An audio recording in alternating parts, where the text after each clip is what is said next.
Salut à tous et bienvenue dans une nouvelle vidéo. Vous l'avez compris grâce au titre et à l'introduction, aujourd'hui on va parler de l'arme du GIGN, le CZ Brand 2. Pour ceux qui suivent la chaîne, vous le savez, faire des reviews d'armes, c'est pas trop mon style. Je propose plutôt des vidéos dynamiques de tir à des fins divertissantes. D'ailleurs, si c'est la première fois que tu tombes sur cette chaîne, je t'invite à t'abonner. Ici on parle tir, équipement pour force de l'ordre, et c'est tout d'ailleurs. Aujourd'hui, on va parler de cette arme dans un premier temps, pour ensuite voir ce qu'elle vaut vraiment sur une phase de tir. L'idée, c'est de la tester sur plein d'aspects différents, dans une tenue full équipée. Mais avant ça, parlons du sponsor de cette vidéo. Cette vidéo est en partenariat avec HelloFresh. HelloFresh, c'est un système de box repas qui permet de se faciliter la vie en cuisine. Chaque semaine, on vous livre une box contenant des recettes variées et des ingrédients frais. En gros, vous planifiez 5 recettes parmi les 21 qui changent toutes les semaines. Vous pouvez modifier les portions et programmer la livraison à votre convenance sur le site internet ou l'application HelloFresh. Vous pouvez clairement planifier tous vos menus de tout le mois en seulement 3 clics. Donc quand vous recevez votre planning du mois avec vos jours d'astreinte, vous pouvez créer votre box en fonction. C'est parfait pour ceux qui manquent d'inspiration et surtout de temps. Une fois la sélection faite, vous recevez un énorme colis de produits frais. Il contient tout le nécessaire pour faire vos différents plats. Avec les aliments, vous recevez ces recettes qui sont super bien expliquées et assez simples à maîtriser. Concrètement, à part la découpe, il n'y a pas énormément de choses à faire. Aussi, vous pouvez mettre en pause ou désactiver votre abonnement quand vous le souhaitez. Par exemple, si vous avez un déplacement ou une mission longue durée, vous allez sur l'application et vous annulez la prochaine livraison. C'est super simple. Personnellement, le concept de la box m'a clairement fait kiffer. Vous pouvez concocter vos menus sur mesure parmi différentes recettes. Si par exemple le midi vous voulez cuisiner super rapidement, et ben dans ce cas-là vous prenez les recettes rapido. Si vous voulez manger plus sain et plus équilibré, vous pouvez créer votre menu sur mesure avec plus de légumes gourmands, des options de recettes calories smart, végétariennes, flexitariennes, et ça toujours avec un Nutri-Score A et B. Quand j'étais en psych par exemple, j'avais pas forcément énormément de temps pour cuisiner ce que je voulais. Donc la plupart du temps je faisais le strict minimum et ça donnait pas des plats forcément très bons. Avec HelloFresh tu peux très bien commander des recettes rapido, cuisiner en 20 minutes sans pour autant manger n'importe quoi. C'est ça qui est cool et c'est pour ça que je vous en parle aujourd'hui. HelloFresh fournit tous les ingrédients et l'inspiration pour une cuisine et une planification sans stress. Ça vous facilite la vie, ça vous fait gagner du temps dans votre vie de tous les jours. Gain de temps en cuisine, c'est plus de temps à partager avec vos proches, à vous reposer ou à préparer le service de l'après-midi. Bien évidemment, je vous invite à cliquer sur le lien dans la description. Tu as jusqu'à 85 € de réduction sur tes 4 premières commandes plus 3 cadeaux achetés. Je vous invite vraiment à essayer. Un grand merci à eux de soutenir la chaîne et place au tir.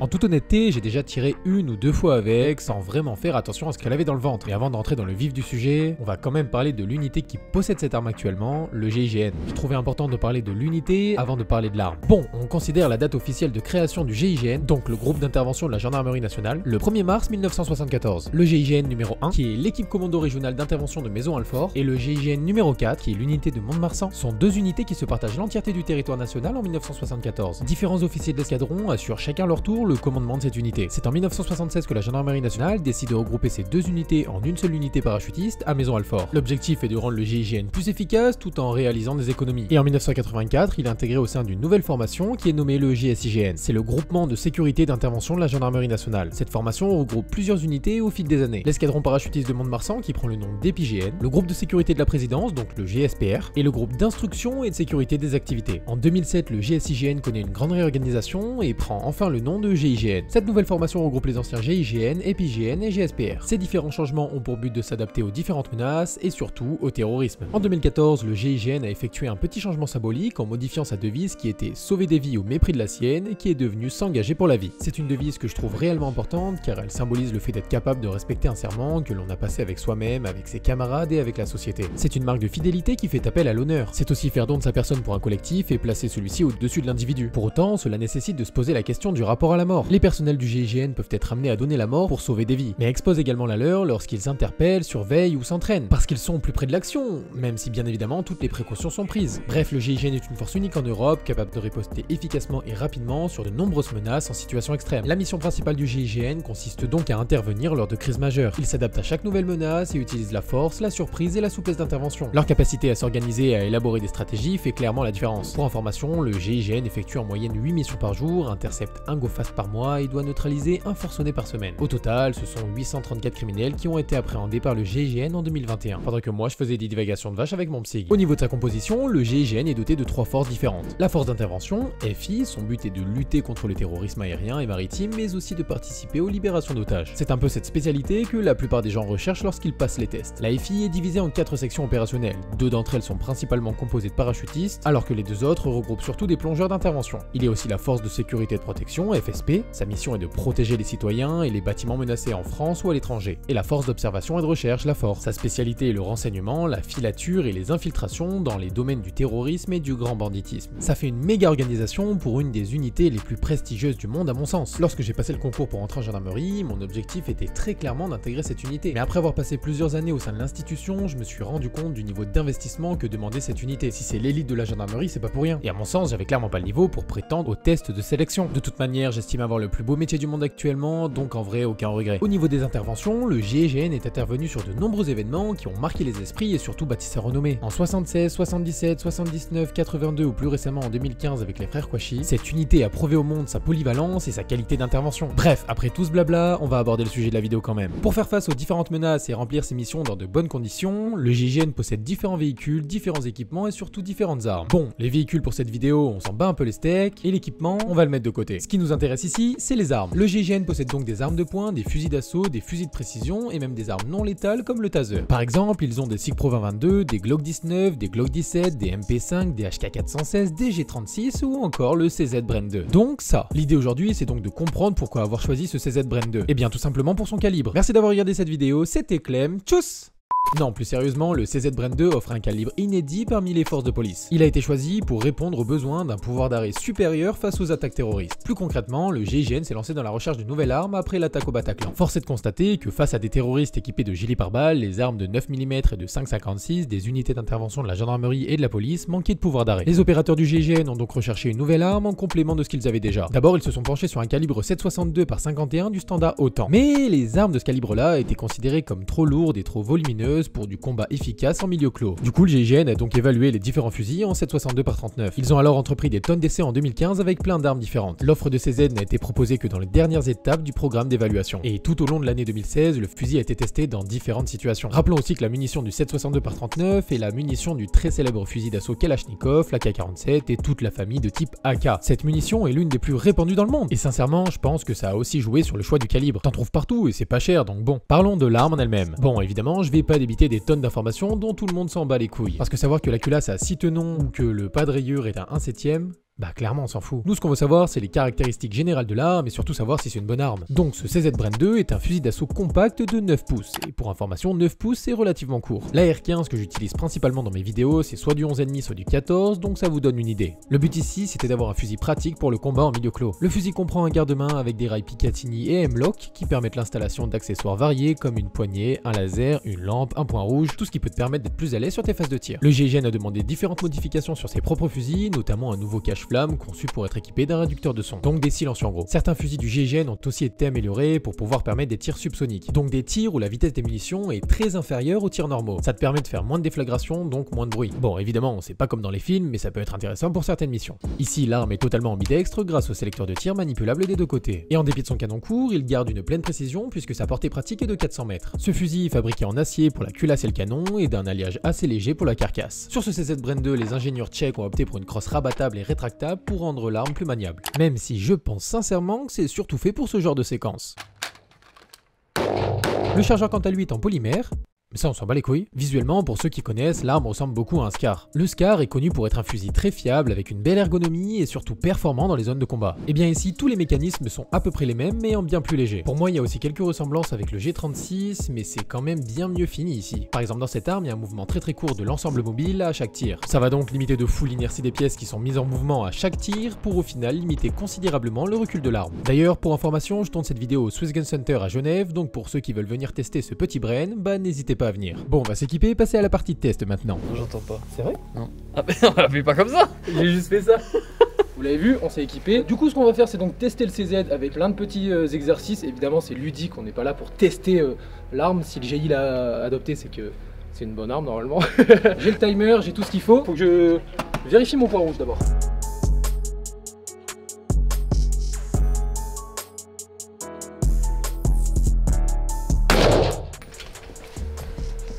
C'est dans le cercle.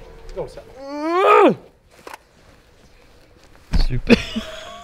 Je vois rien du tout. Bah au final j'enlève la cagoule parce qu'il fait 800 degrés et c'est soit je crève, soit il y a des belles images. Bon alors ce qu'on va vérifier d'abord c'est tout ce qui est high ready, low ready, des petits trucs classiques pour voir un petit peu si ça réagit correctement. L'arme est relativement légère donc en vrai normalement ça va. Un peu long, une 18. L'idée ce serait d'être en dessous d'une seconde. 0,97, on va s'en refaire un petit. 0,92. Ça passe. C'est mes premières cartouches de la journée à titre d'information. On est dans la zone de la tête, mais ça pourrait être bien mieux. En vrai, 7,62, ça tabasse, mais c'est une munition qui est quand même assez agréable. Donc. Un peu bas. Plein centre, 85. Plein centre, une 10. Ça reste autour des alentours du 1, ça passe. Je ferai pas de man-card drill avec cette merde, quoi. 0,85. C'est plutôt groupé. C'est hyper sec, la détente est super bonne. En vrai, si je dois vous montrer un petit peu ce que ça vaut, ça fait penser au Shadow un peu, où il y a absolument rien. Et ensuite, une fois que je suis là, il y a un vrai poids dur et ça part vraiment une seconde après, quoi. L'aurait dit tête, ok, on va faire 1, 2, 3, 4.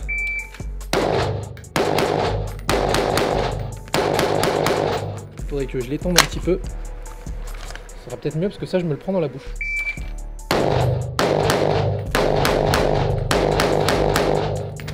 C'est mieux. Là, ça fait vraiment une belle triplée.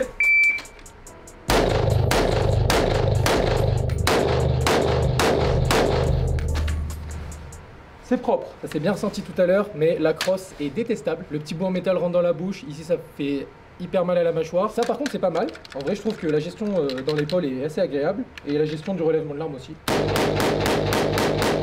C'est pas déconnant au niveau de l'épaule et tout, on le sent bien par contre parce que là ça rentre bien ce petit coin là. Ok, 4 reload 4 en départ 90. Enfin départ même 180, on va essayer de faire ça.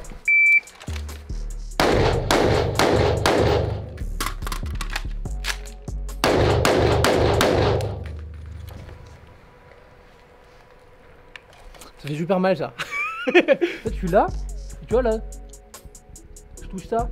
Là, chaque recul, ça fait dans ma bouche.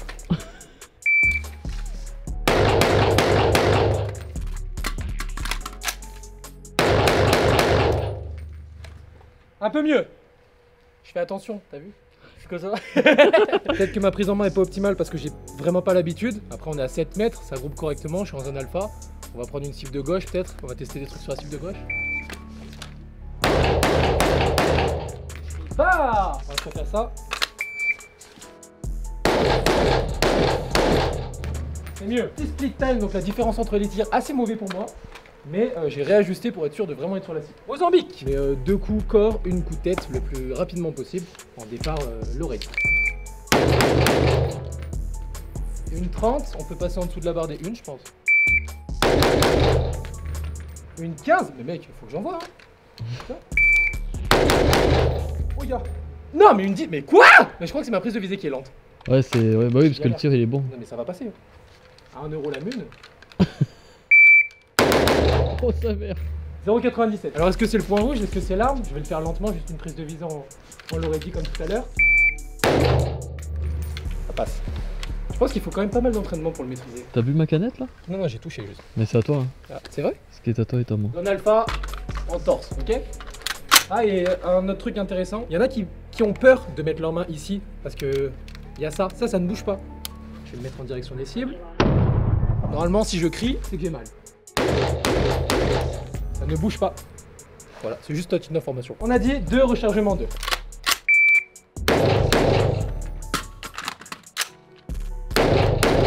J'ai l'impression de vouloir faire ça, comme sur un AK, alors que là c'est vraiment, ça rentre nickel. C'est pas grave, on s'en refait. Même les chargeurs, faut prendre l'habitude de vraiment vouloir les rentrer droit, comme sur une AR-15 qu'on peut retrouver juste ici. 1-2 gauche au niveau de la tête, 1-2 droite au niveau de la tête, 1-2 en zone alpha au milieu. Je suis passé au milieu avant, on va la refaire. J'aurais peut-être un reload au milieu, ça va être bien.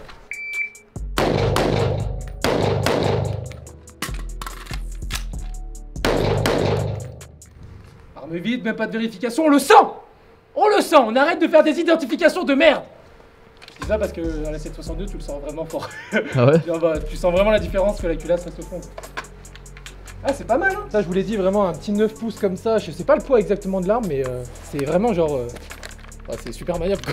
C'est un putain de jouet. Ça envoie vraiment du bousin, quoi. T'as vu comment ça la différence? Ouais. C'est fou, je le sens direct. Je me suis amusé à mettre une petite cible un petit peu différente pour simuler une sorte d'otage. On peut voir que l'espace au niveau de la tête est vraiment restreint.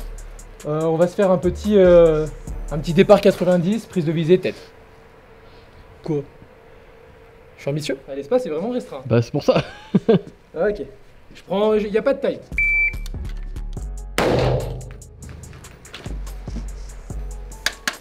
C'est pas mal. Ok, on va se le refaire quand même. Une 61, je pense qu'on peut aller plus vite. Mais bon. Une 56. Pas mal. Une 55. Ça reste constant. On est dans la 1,50, 1,60.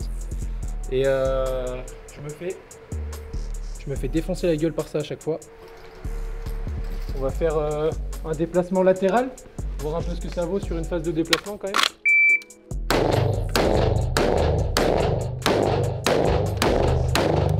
Okay. On a mis 2 au niveau des épaules, les autres sont dans la tête. C'est pas foufou, parce que les 2 ont passé ici, mais j'ai senti les coups de doigt. Je vais essayer de le faire un peu plus shoot, sans un alpha au niveau du torse.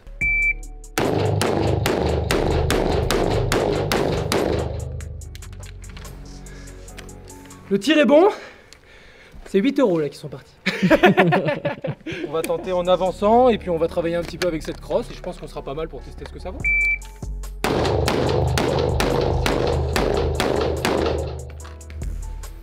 J'ai pas de mag.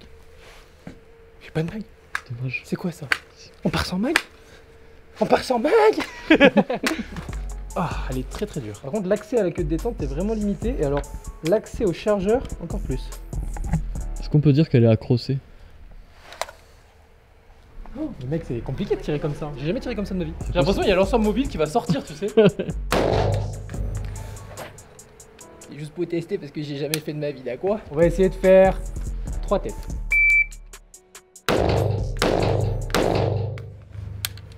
Alors c'est pile dans la zone alpha, mais par contre, ça fait super mal à la main, ça là on le ressent cette merde là. Ça c'est très douloureux ce petit truc là. Maintenant l'idée c'est de faire 2 tirs. Voilà. Reprendre la phase de tir.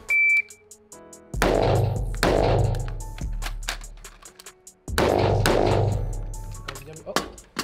Il faut d'éjection.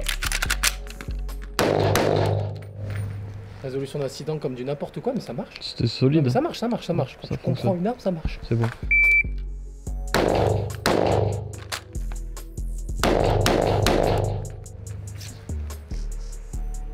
Je pense que c'est pas fait pour tirer comme ça. Non, mais c'est un test, on teste. Je pense que l'idée c'est de se dire, ok, on est là, boum, on sort, ok, on a une voiture, on rentre dans la voiture, bam. Ah, c'est trop dur, ça fait mal.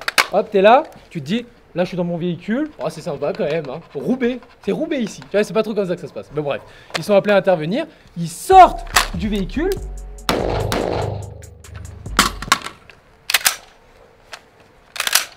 J'ai plus de chargeur, c'est pour le mimer, tu sais. On a vu. Ok. T'en fais trop. C'est pour le transport en fait. Ouais, je pense que c'est pour le. Ouais, ça doit être ça. Non, mais en fait, c'est une bonne arme. Le seul truc, c'est que vraiment, ça fait super mal à la mâchoire, quoi. Ça, c'est le seul truc que je peux reprocher à l'arme. Au niveau de la manipulation, c'est une excellente arme. Je trouve que plus une arme est courte, plus elle est maniable. Ça, c'est logique. Sur les vidéos, je manipule essentiellement de l'arme en 11-5 au niveau du canon. 14, ça m'arrive rarement, mais je le fais de temps en temps. Mais c'est pas mal. La munition, alors certes, elle est connue, mais elle tabasse. C'est super cher. Je vous avoue que ça fait super mal au cul là.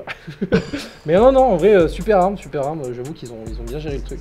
Je pense qu'ils en ont leur utilité et puis voilà. J'espère que cette vidéo vous a plu. Elle était plus à caractère divertissante et d'apprentissage en première partie. On se dit à dans 2 semaines pour une prochaine vidéo. Ce sera, je ne sais... Oh, attends, j'ai pas fini. C'est moi qui décide.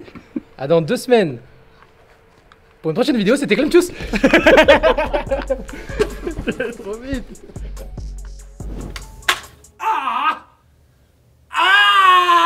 CZ Pro C.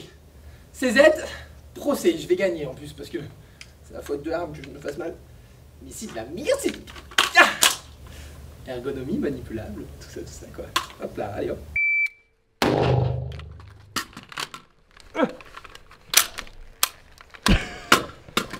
5,56, tu penses ça rentre?